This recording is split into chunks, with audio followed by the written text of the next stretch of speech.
I'm Dr. Sarah Villafranco, and I want to show you the 2 ways you can prevent yourself from getting sick. 1, 2, wash them.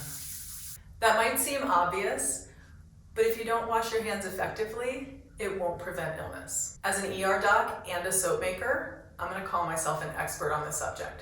Let me show you how I wash my hands.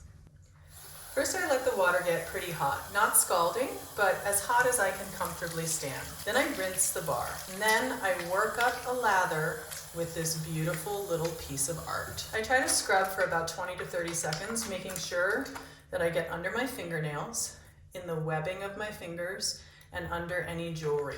You can sing a song to make sure that you're doing it long enough. Happy birthday, Lizzo, Frank Sinatra, whatever floats your boat. I use hot water to rinse the suds away and pat my hands dry.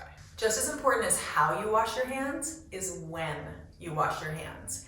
Anytime you've been in a public place like a grocery store or a subway or an airplane, wash your hands. I'm not trying to tell you to wash your hands, but go wash your hands.